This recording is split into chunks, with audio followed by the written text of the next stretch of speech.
Hello everyone, welcome back to my channel study only science. MP TET वर्ग 3 चयन परीक्षा की तैयारी कर रहे सभी स्टूडेंट्स के लिए या फिर MP TET, C TET, UP TET, REET, H TET, all competitive exam जो टेट के एग्जाम है उनके लिए सारे ये वाला टॉपिक जो है वो वेरी इंपॉर्टेंट होने वाला है। साइंस जिसमें आती है तो ध्वनि, आज हम साउंड का जो मोस्ट इम्पोर्टेंट वस्तुनिष्ठ प्रश्न है वो करेंगे।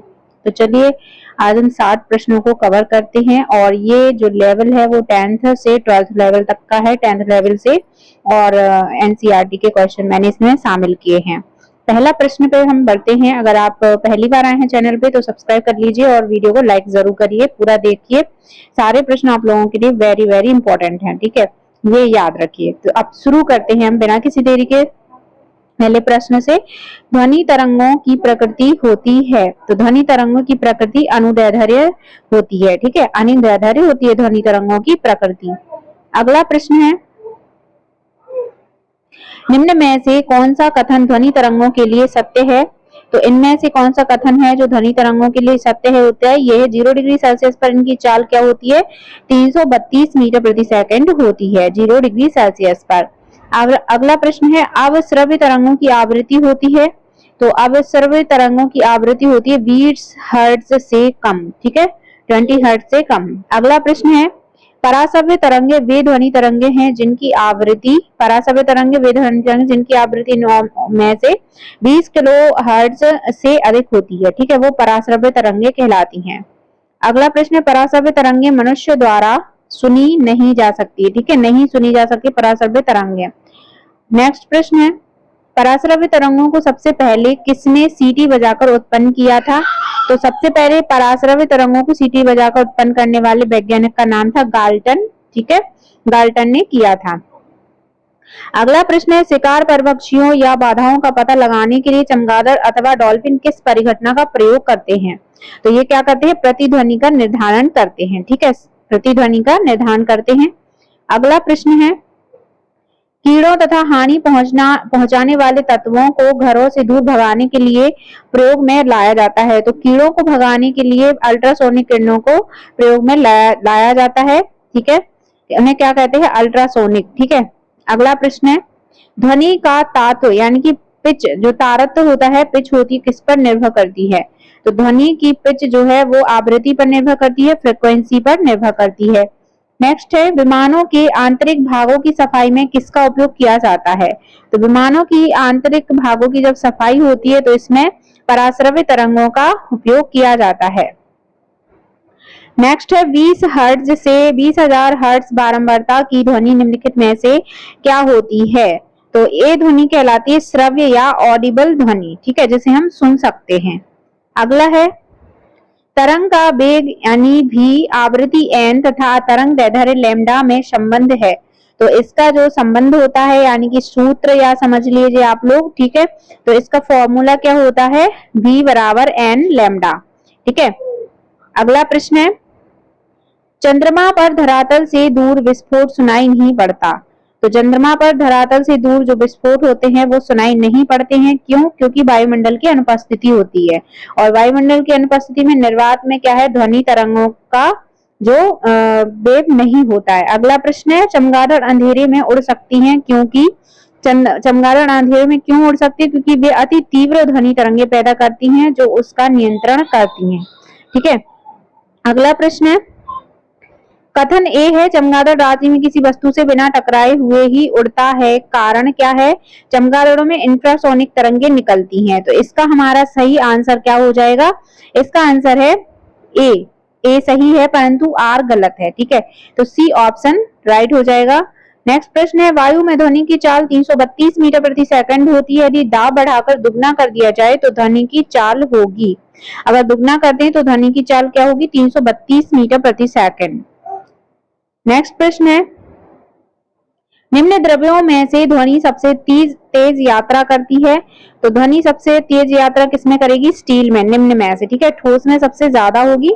अगला प्रश्न है, बादलों की बिजली की चमक के काफी समय बाद बादलों की गर्जन सुनाई देती है, इसका कारण क्या होता है? इसका कारण होता है प्रकाश की चाल ध्वनि में, जो ध्वनि की चाल में बहुत अधिक होती है प्रकाश की चाल, ठीक है। ध्वनि धीरे धीरे जाती है, प्रकाश बहुत तीव्र गति से चाल होती है, इसलिए। वायु में ध्वनि का वेग है, तो वायु में ध्वनि का वेग क्या होता है? 330 मीटर प्रति सेकंड। अगला है ध्वनि तरंगे सर्वाधिक तीव्र गति से चलती हैं।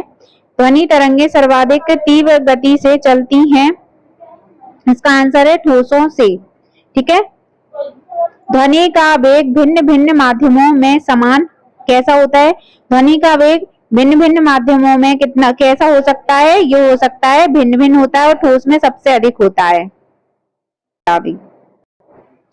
अगला प्रश्न है लगभग 20 डिग्री सेल्सियस के तापक्रम पर किस माध्यम में ध्वनि की गति अधिकतम रहेगी? किस तापक्रम पर रहेगी? लोहा, इसमें लोहे में सबसे अधिक रहेगी। अगला प्रश्न है निम्न में से कौन सा एक कथन सही नहीं है? निम्न में से एक कथन सही नहीं है, वो है आर्द्रता के बढ़ने पर वायु में ध्वनि का वेग कम हो जाता है, ठीक है। नमी बढ़ने पर क्या होता है? वायु में वेग कम हो जाता है। नेक्स्ट है वायु में ध्वनि का वेग, वायु में ध्वनि का वेग क्या होता है? तापमान के घटने से घट जाता है। अगला है रेलगाड़ी के इंजन से निकली भाप पहले दिखाई पड़ती है और सीटी के बाद सुनाई पड़ती है, एक कारण क्या है? प्रकाश तरंगों की चाल की तुलना में ध्वनि तरंगों की चाल बहुत कम होती है, तो इसका आंसर सही है। ए और आर दोनों सही हैं तथा आर ए का सही स्पष्टीकरण है, दोनों कथन सही हैं। अगला प्रश्न है पराध्वनिक विमान उड़ते हैं, तो अगला प्रश्न के अनुसार ध्वनि की चाल से अधिक चाल से, ठीक है।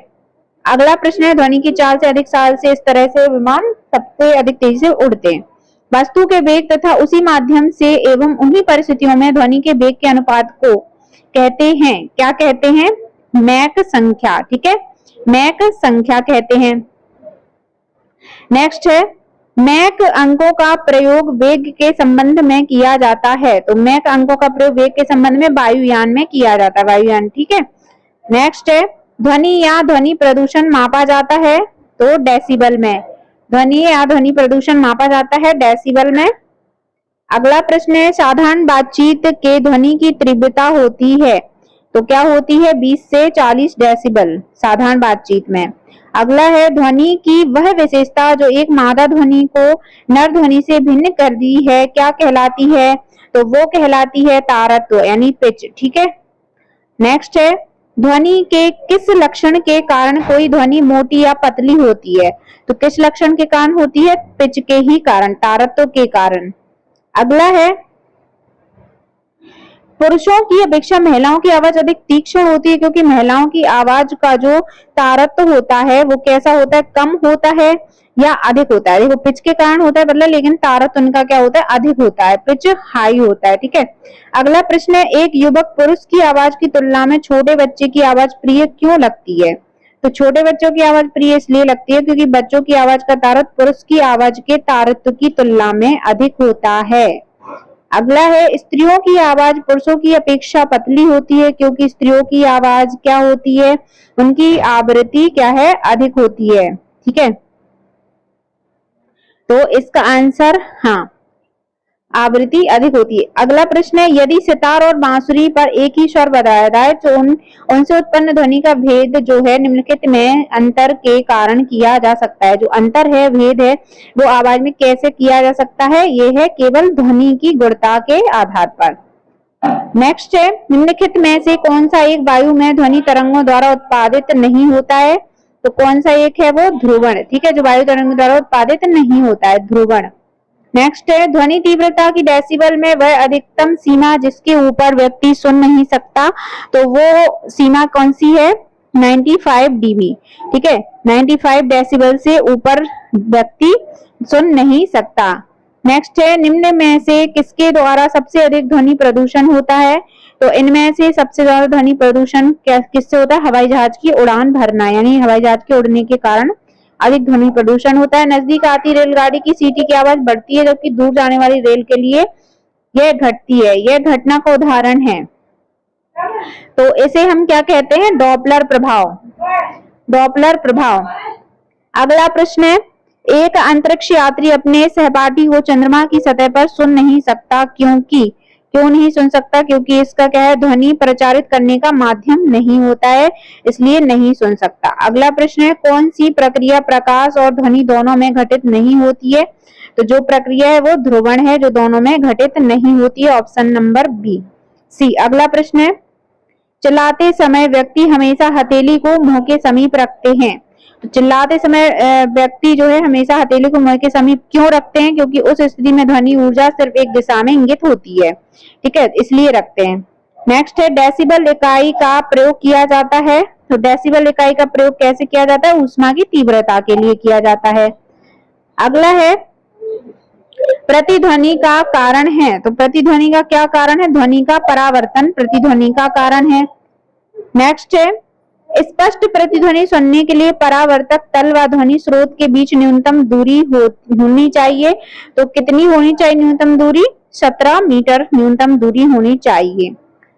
नेक्स्ट है, रडार की कार्य प्रणाली निम्न सिद्धांत पर आधारित होती है। तो रडार की कार्य प्रणाली किस सिद्धांत पर आधारित होती है? रेडियो तरंगों का परावर्तन के आधार पर आधारित होती है। नेक्स्ट है, किसी प्रतिध्वनि को सुनने के लिए मूल आवाज और प्रतिध्वनि के बीच का समय अंतराल क्या होना चाहिए? ये होता है 1/10 सेकंड से अधिक। अगला है, अच्छे ऑडिटोरियम की दीवारें, छत व फर्श किसी रेशेदार पदार्थ, कालीन, ग्लास, फाइबर आदि से ढके रहते हैं।